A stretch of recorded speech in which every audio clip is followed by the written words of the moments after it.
Hello there! Welcome to Skanky Productions. I'm Karango's Kokon. Let's get into the video. Today's video we're asking the question of what if the Iranian Revolution never happened?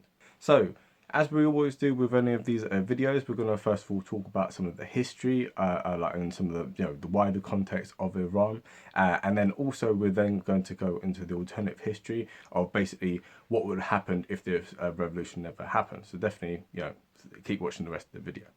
So first off, what we have to understand with Iran is that it's very, very different from most other countries in that region, right? And actually, I want to give a massive shout out to Visual Politics. So they're a really, really good channel. And actually, their video on Iran more recently was actually a big inspiration, right? So the title of it is something along the lines of like how Iran could be like the next Australia, which sounds a little bit confusing, but basically what they're trying to say is Iran has got a lot of potential, but they're held back by the political regime which they happen to have at the moment. And that regime is as a consequence of this revolution. So that kind of got me thinking, right, let's do a video on that. So Iran has got a very, very long history. Yeah? First of all, up until the 1930s, it was known as Persia, right? And the people of Iran are Persian as opposed to Arabs, which when you think of the Middle East, a lot of people don't really know much. Like they would be like, oh, they're all Arabs, right? The Persians have a very, very long history. You think about like, 300 Spartans, like obviously, like you've seen the film 300, etc., etc. So they basically had an empire stretching all the way from the Balkans all the way to India, basically. So it's very, very, very massive. And also, well, because of Iran's geography, it's very, very difficult for countries to ever conquer them and stuff, right? Well, that's why their borders, from memory, their borders have remained the same since about like the 1700s, right? So they've been invaded a few times, but never fully like conquered, yeah, and their territory's never been like fully like taken away from them. So Iran is, on the face of it, a relatively stable country. So you'd be forgiven for kind of thinking, right, okay, why are they having such difficulties? Well, part of that is also because of their history, right? So Iran, unlike most countries in the Middle East, are Shia Muslims as opposed to Sunni Muslims, okay? So kind of long to get into the differences between them. It's all to do with like the kind of like which prophet like end up being, no, I don't know. It's something to do with the Prophet Muhammad. Like some people follow his like nephew or some people, whatever. The point being that there's a difference between Sunnis and Shias. I can't tell you the difference, so definitely check out a channel which will help you on that, right? I can't. Sorry. But anyway, the point being that they are different from Sunni Muslims, and also as well the setup that they have in Iran is kind of different from how it is in Sunni Muslim countries. So like the Shia clergy that they have there called the ulama, I think I'll pronounce it right, hopefully. Well, even if I did, whatever. Yeah, so they are very influential within Iranian politics and have been for many, many centuries, right? So within the context of this revolution, we have to kind of start it back, many kind of decades before, and we'll talk about the tobacco revolt of 1891. So within that, you had, the British never conquered Iran, but they did have a lot of interest, yeah, like a lot of like business interest, right? And one man in particular basically set up a monopoly with regard to tobacco, right? So the problem with monopoly is that, over time the prices end up going up because there's no competition to like drive down the prices, and all the suppliers, they've only got one person to sell to and stuff, right? So it's quite, it's basically quite difficult, yeah, to bring down the prices, which means that for the average person, they have got no choice here. Like if you don't like, if you don't like Coca-Cola, for instance, you can get Pepsi. If you don't like this or that, you can get other things, right? If you only have one thing, you're kind of stuck for choice, right? And obviously people in those days who, many people smoked, obviously. And the fact that they were basically being priced out of their vice, yeah, really annoyed a lot of people. So the religious clerics basically declared a fatwa, right? So the fatwa is basically, I don't know what the translation for it in English is, but it's kind of, it's almost like a religious decree and stuff. Yeah, it's basically kind of, where you kind of go, I'll declare a fatwa on this person and stuff. Yeah, so people basically rose up in like protest against it.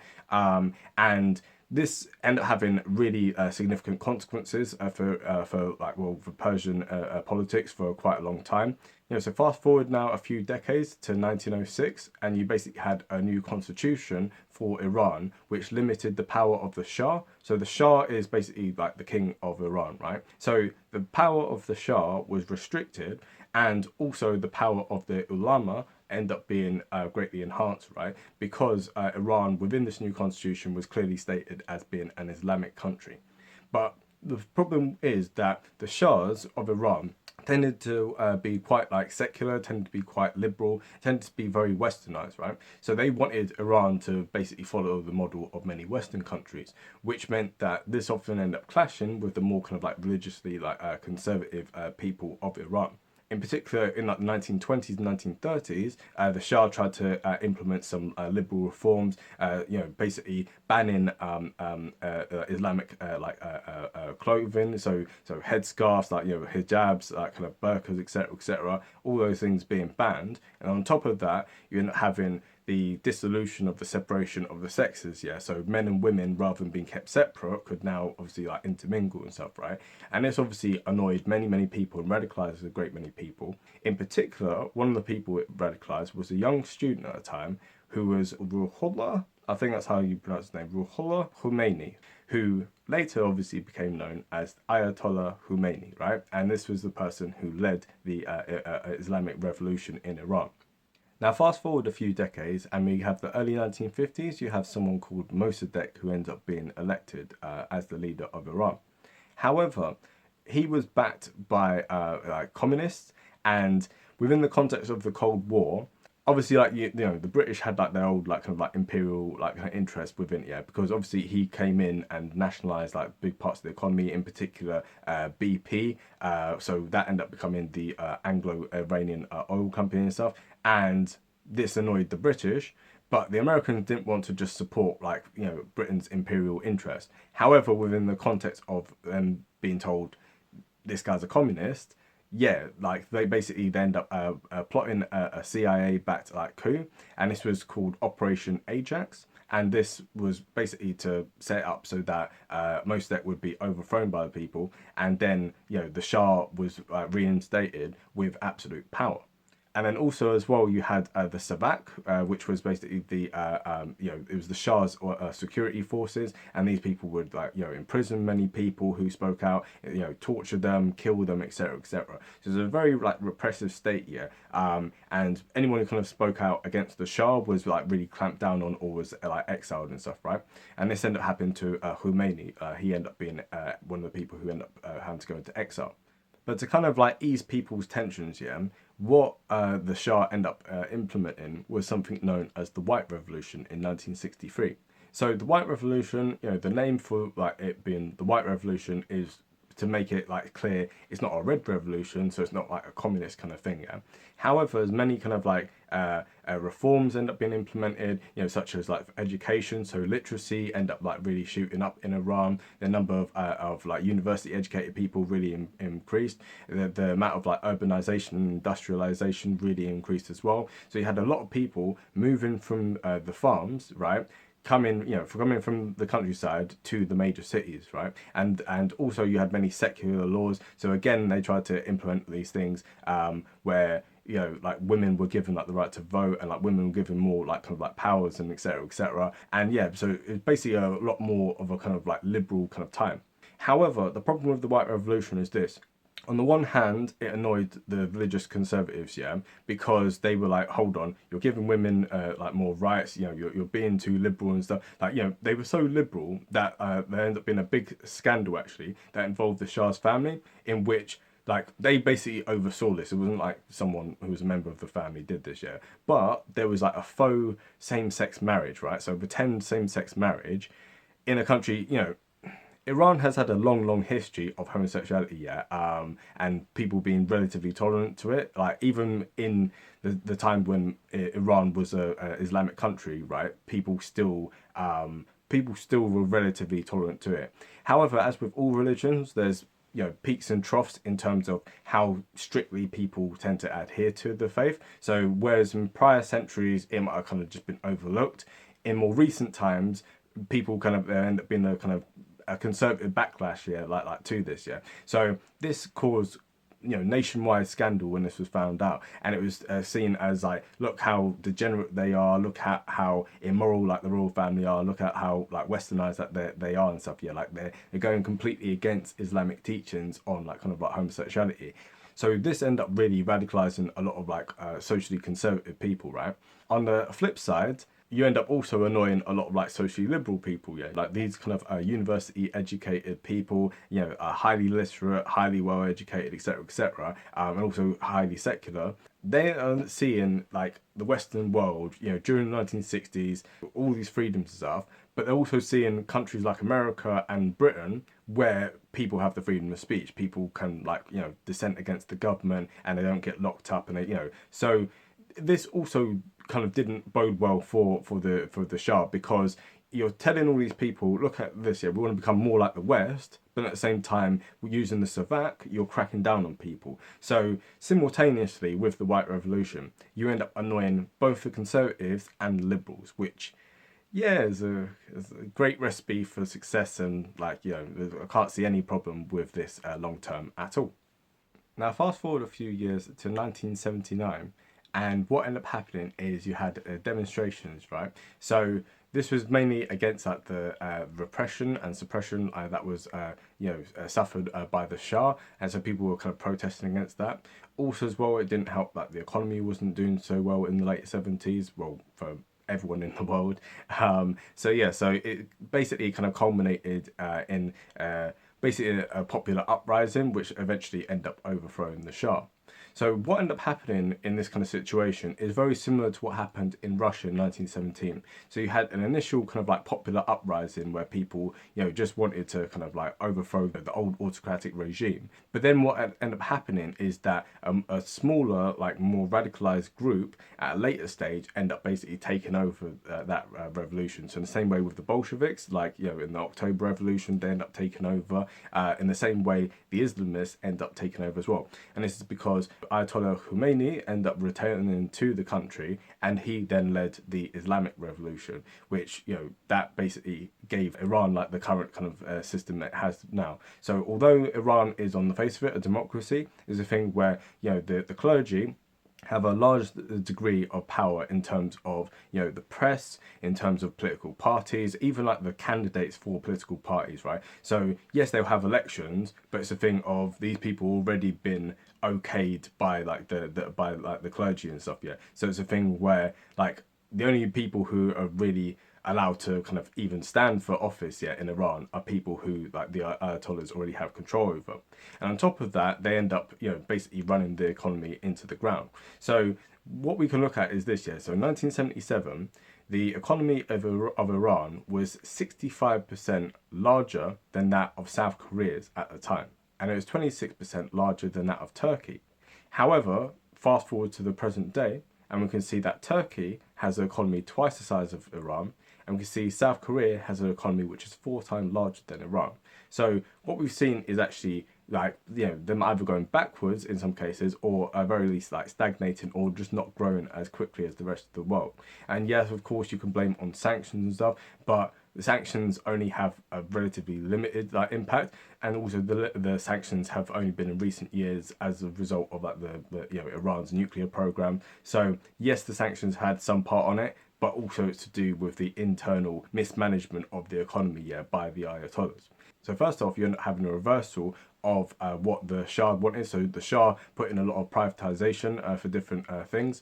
However, when the Ayatollahs took over, they ended up nationalising a lot of things, right? So much so that, over 80% of the economy in the 1980s was controlled by the state, it was centrally planned. So in many ways, Iran, under the Ayatollahs, is kind of a like communist like state and stuff almost, right?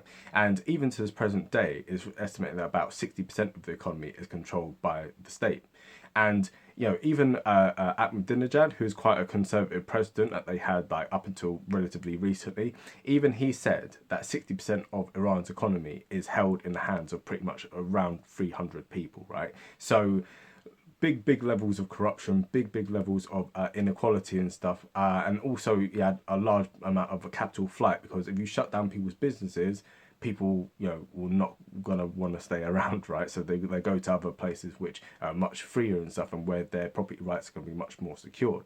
So as a result of this, you end up having a massive brain drain. People left the country, and then on top of that, you had the Iran-Iraq war. So Saddam Hussein, like he wanted to expand into like parts of southern Iran where you have a majority Arab population, and basically you end up having some long war which went from 1980 to 1988, where people were literally, it's trench warfare like it's World War One, right? Except it lasted twice as long as World War One. And the Americans kind of get involved in this as well, because the Iranians end up taking US people in their embassy like hostage in 1979 and 1980, and basically this led to a massive kind of crisis, and this led to Iran, which had up until that point been a staunch like ally of America, being like a great enemy, right? And the Iranians referring to them as being the great Satan basically, and calling Israel the little Satan. So basically Iran's whole geopolitical kind of like orientation completely flipped with this thing as well. So much so that during the Iran-Iraq war, it's now been released that the CIA had a part in basically selling chemical weapons like to Iraq, and then also like directing basically chemical attacks against the Iranian soldiers, right? And this was at a point when the Iranians looked like they might start winning and might start like pushing the Iraqis back. So big level of interference in a lot of like Iran's like inner workings and stuff, yeah. And this is kind of one of the things that led to the revolution, because they didn't want like this foreign intervention. Part of it you could say is as a result of like internal politics. Also some of it obviously is to do with like foreign intervention, but I'd say for the most part, from like looking at the kind of information here, it seems in many regards that it's to do with the general like mismanagement of the Iranian regime, because up until that point Iran was like it was developing, it was industrializing, people were becoming more educated, more they were becoming like wealthier and stuff, their standard of living was rising, and then you had this revolution, and as in many cases, sometimes when you have a revolution it ends up being much worse than what ended up happening in the previous regime. Not to say that the under the regime under the Shah was good, but sometimes the devil you know is better than the devil you don't know. However, it is something to note, that Iran's economy is not as dependent on oil as many other Middle Eastern economies are and stuff, right? Whereas in many other places, it's like a much higher percentage. When it comes to Iran, only 18% of the economy is dependent on oil, which means that they're not.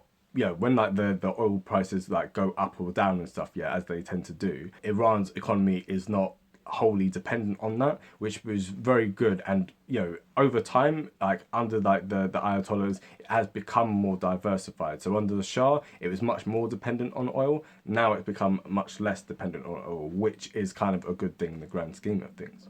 But now that we've looked at the history of Iran, now let's start talking about some of the alternative history, right? So what could the Shah have done to have not had this revolution?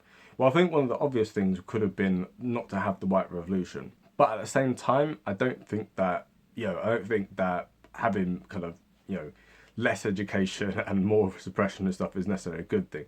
The White Revolution could have worked if it had scaled back on certain things. So first of all, if it had been less repressive, but also at the same time less Western and stuff, which sounds contradictory, but not really. Like, so in the sense of, he could have like dismantled the security apparatus that he had with the Savak. So rather than clamping down on people and stuff, what he could have done instead is been like, okay, we're going to have an actual constitutional monarchy and stuff. Rather than me having the kind of all the power, let's kind of devolve power and stuff and actually have a much more like genuinely democratic and free system.